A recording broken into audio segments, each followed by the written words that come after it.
Ladies, gentlemen, fellow shareholders, thank you for once again attending your company's AGM in such large numbers.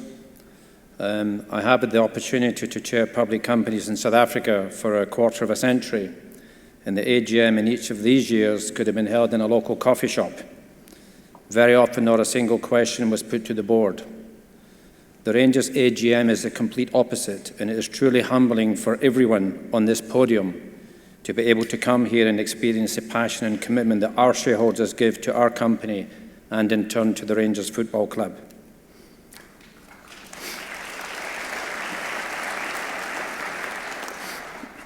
The AGM is the main forum for shareholders to hold your board to account for the manner in which the business and financial activities of your company have been conducted in the previous financial year. In the case of the Rangers International Football Club, we are here to review the affairs of the company for the financial year ended 30th of June 2018. As you're all aware, the sole business of our company is the operation and related activities of the Rangers Football Club Limited, which is a wholly owned subsidiary of the company. As in prior years, much has happened since the financial year end, and that is of interest to our shareholders, and I will therefore repeat what I did last year by taking this opportunity to go beyond the year under review and touch on some of the post-year-end events and activities. Before I conclude this AGM, there will be an opportunity for shareholders to ask questions of the board and of the club's management. As can be expected of any football club, many of the shareholder questions are addressed to the on-field football activities rather than the financial statements.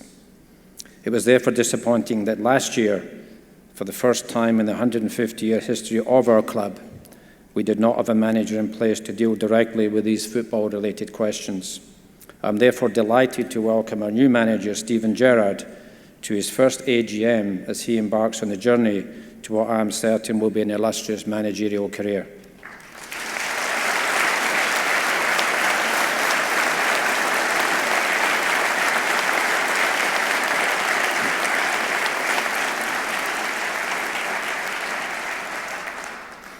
I remind shareholders of what I stated at last year's AGM.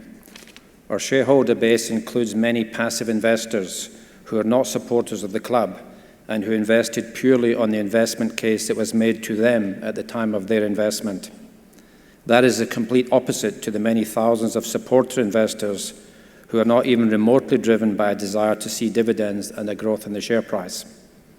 I have previously outlined that the opposing investment philosophies could only be reconciled by the board convincing the passive investor shareholders that it would be a value-creating strategy to incur losses for a number of years as we rebuilt our club. Our business model requires us to get back to our historical success levels, as it is the only sure way to create sustainable value for all of our shareholders. Success on the pitch meets the needs of the supporter shareholders, while simultaneously improving the overall value of the club to the benefit of the passive shareholders. But we cannot restore former glories without spending more than we earn for an appropriate period of time. Our supporter investors include almost 100% of those of you who are here today, and I will therefore take this opportunity to give you an overview of our on-pitch investment and performance during the last financial year. First, it is clear from the size of the loss that we incurred in the last financial year that the board continued to meet its commitment made after regime change to step up the investment in the playing squad over the following 3 seasons. We started last season with a new manager, a new coaching staff, and a raft of new players, including the flagship signing of a European-winning centre-back. The great disappointment is that our investment at the start of last season proved to be not fit for purpose. We embarrassingly lost our Europa League first-round qualifier to a team with an extremely modest European pedigree. The increased investment we made in the squad was not finalised early enough to be available to the manager at the time of the first Euro game, albeit most would have been available for the second round if, as expected, we advanced from the first round of games. But that didn't happen, which resulted in a substantial financial blow to the club, as well as generating an ongoing anxiety factor between the team and our supporters that carried forward into the domestic season.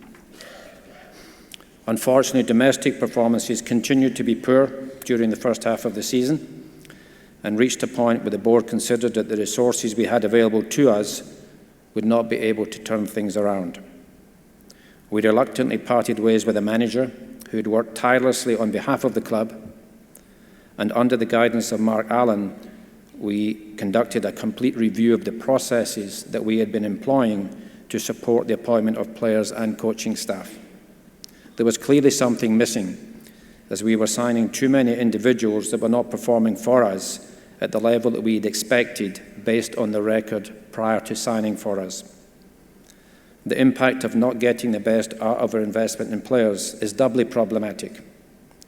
Not only did we lose out on performance on the pitch week in and week out, we also lost value when trying to move players on, as they were not perceived to be successful at Ibrox, which damaged their value to other clubs. This meant that the board was continually having to provide new funds for player arrivals while getting zero or very low values for those going out. That poor quality transfer activity could not continue without threatening everything we have sought to build over the last 3 years. Put simply, the difficulties that the club endured over the last decade had resulted in us slipping from best practice in our recruitment policy and in our physical and psychological monitoring of our players. We were very much old school in a modern world, and we needed to catch up quickly. Mark recommended a radical overhaul that was in line with best practice, as he had witnessed it in the EPL at his previous club and at other EPL and European clubs that he had interacted with. Mark's proposal was unanimously adopted by the board and was approved for immediate implementation.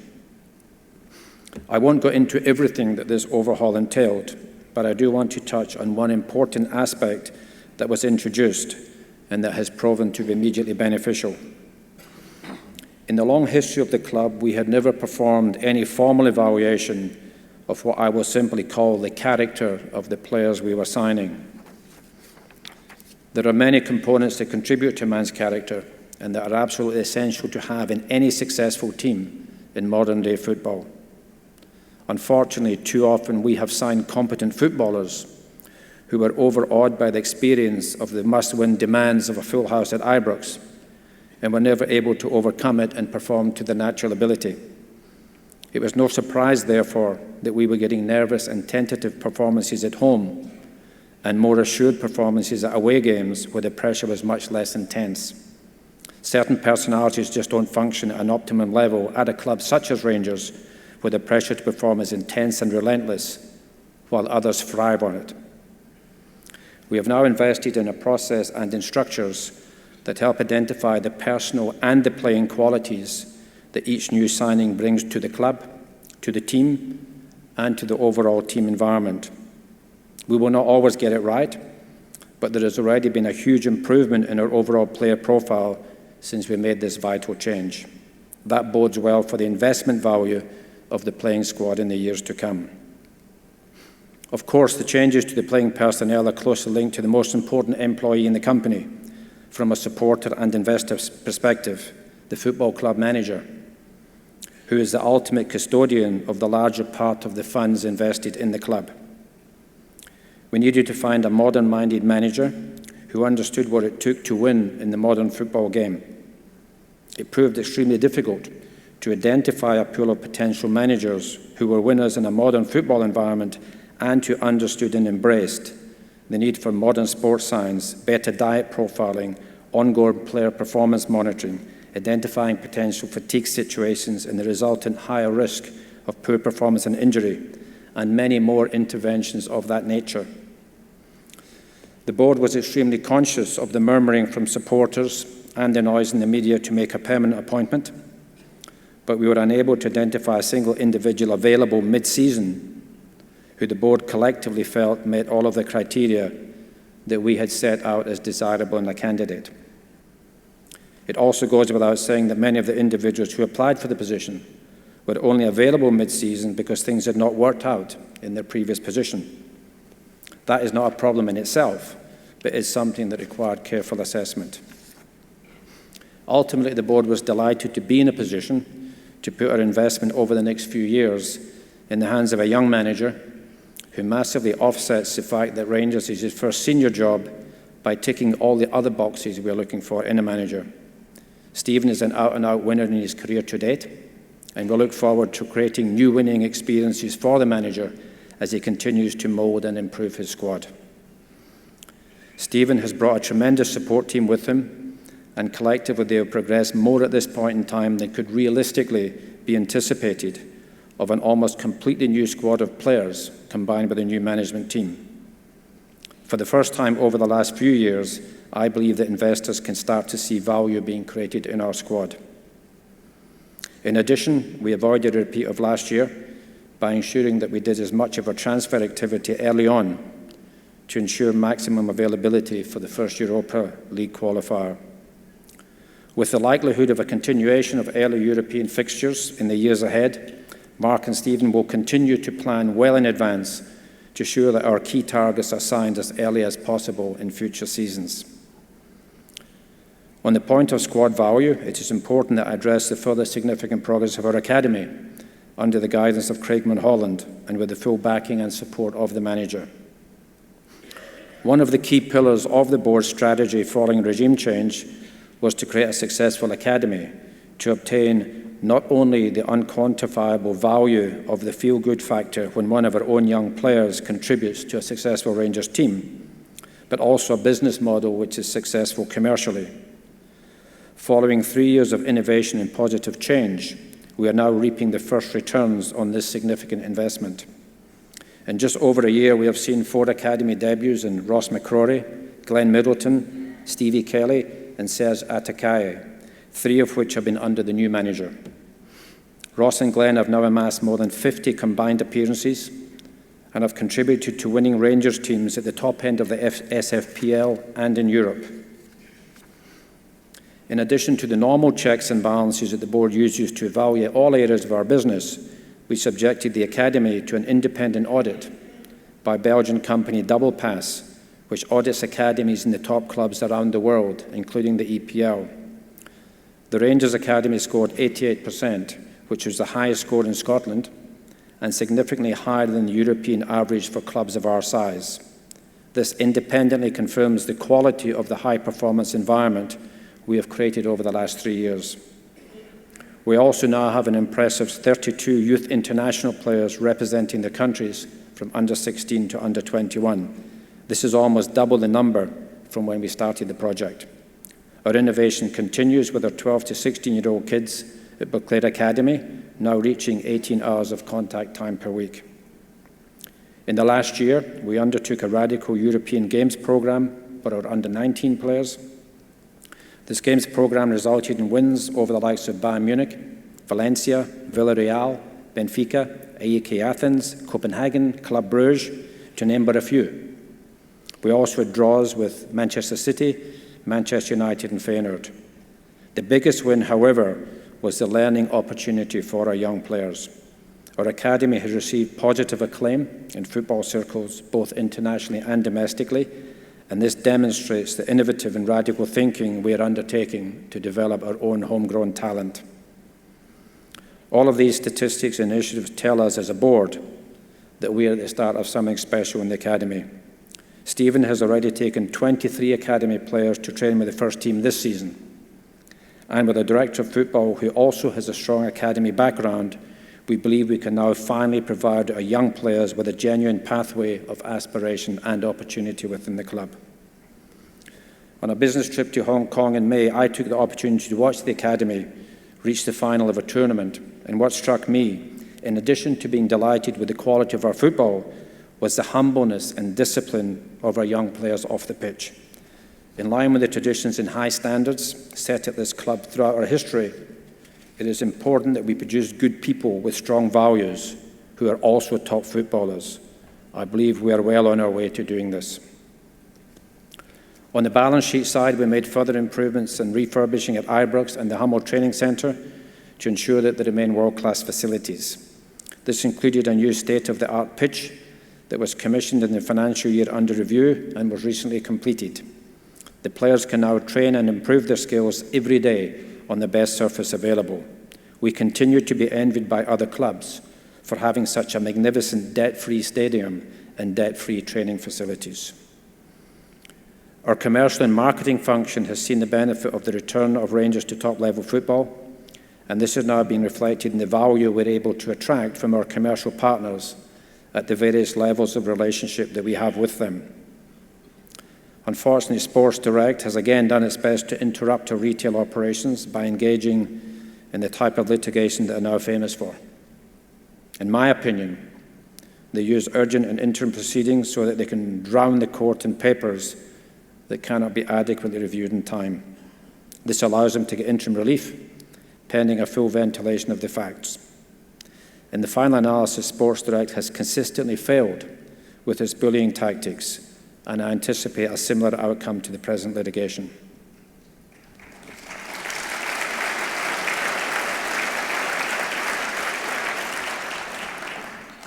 Overall, our commercial activities continue to provide greater revenue and profit to the club, but we need to continue to challenge at the top of the Scottish Premiership and be consistently back in Europe beyond the qualifier stages before we can journey at the levels of sponsorship that a club of our size and history ought to achieve. Subsequent to the year-end, our supporters, through Club 1872, further increased their shareholding in the club, and we will continue to engage with Club 1872 to participate in future share issues or other opportunities where an existing shareholder might want to exit, as previously happened with Mike Ashley. The club management enjoys a fruitful and constructive relationship with the officers of Club 1872, which assists in amicably resolving the issues that Club 1872 raised with the club from time to time. I also want to give recognition for the work being done by the Rangers Youth Development Company. The Rangers Youth Development Company profits are channelled to Rangers Football Club's youth programme, with close to £8 million having provided to the Academy in the last 16 years. A growing portfolio of products have been introduced to generate funds, including Rangers Lotto, Rising Stars, Scratch Cards, Stadium Bricks, and the Youth Members Club. They also recently relaunched Rangers Pools, with profits from that venture going to the club exclusively for the upkeep and maintenance of Ibrox Stadium. Thousands of supporters participate in Rangers Youth Development Company products every week, and it is this backing that enables the company to make such a substantial financial contribution to the Academy, the results of which I've already referred to when talking earlier about the Academy's success story. We thank the Rangers Youth Development Company for the continued commitment and thank our supporters for their backing to achieve this. I also make special mention of the Rangers Charity Foundation. Supporters are at the heart of everything we do at Rangers, and this is never more evident than in the life-changing work of the Rangers Charity Foundation. The Foundation's core mission is to be a force for good on behalf of the Rangers family, and for the last 16 years it has shown compassion, tackled inequalities, and created inspiring opportunities for people, both locally and around the world. This season we're incredibly proud to be celebrating 10 years of the global partnership with UNICEF. Together we have reached well over 1 million children with life-changing assistance in the fields of education, health and support in emergency situations. Closer to home, being part of the community around Ibrox and across Glasgow is integral to the Foundation. The Big at Ibrox Sleepouts return this week with over 300 supporters due to take part. We will once again provide assistance to Glasgow City Mission's Winter Night Shelter, which provides a warm, safe place for those who have no alternative but to sleep on the streets. During the last financial year, 6,000 people were reached by over 20 community programs focused on education, diversity and inclusion, employability, and health and well-being. As well as working in over 60 schools, the Foundation established its first urban hub in the community school, which sees a full-time staff member working in Govan High School on a variety of projects. Over £260,000 of in-kind support was also delivered. The quality, depth and sheer diversity of the Foundation's work is truly unique, and we hope that you will all join us in continuing to help them act as a good force on behalf of the Rangers family. An area of the club that will receive more attention from the board in the coming year is our women's football section. With everything else that has been going on at the club, we have not given enough financial and other support to our women footballers who also proudly represent our club. Initiatives are being put in place to redress this historical imbalance, and to assist the women's section to be integrated more effectively into the overall football structures. In fact, I can add at the board meeting yesterday, we agreed to treble the investment in the women's football section for the coming year.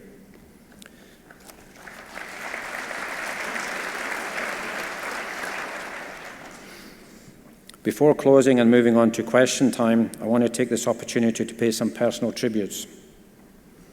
As we all know, we could not be running a loss-making business without funds to subsidise the losses. The funds required have been provided by myself and other key shareholders who have continued without hesitation to provide more interest-free loans than we'd originally thought necessary. We're extremely fortunate that we have individuals willing to do this, and I pay special thanks to each of Douglas Park, John Bennett, Barry Scott, and Julian Woolhart, who are all members of the board, and George Taylor, George Latham, and Andy Ross, who are not represented on the board.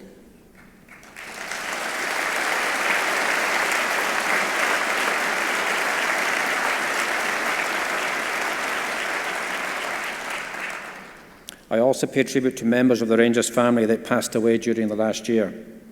We give our thoughts and best wishes to the families of Ray Wilkins, Neil Cooper, Johnny Hubbard, and Harold Davis. They were all absolutely outstanding Rangers players.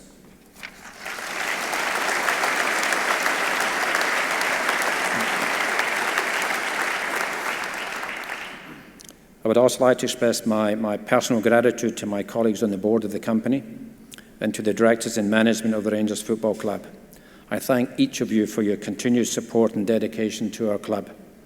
It is often unrewarding work, and it's a tribute to your love for our club that you continue to provide your services without any compensation whatsoever. It is truly appreciated.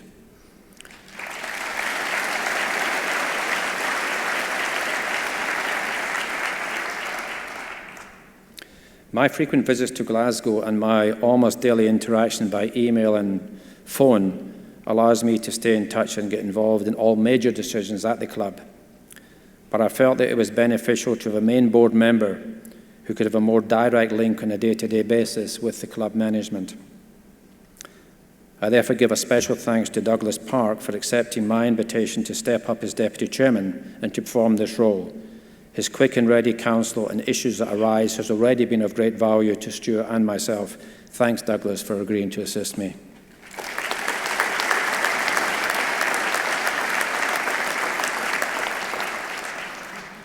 Finally, I want to thank a man who, to my mind, is a true Rangers hero.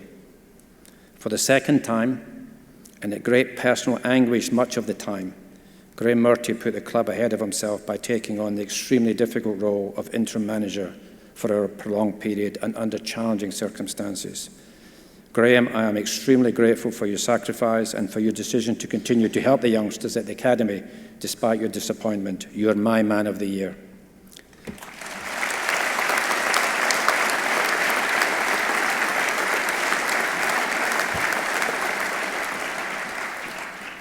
I will now open up the meeting to questions. Thank you.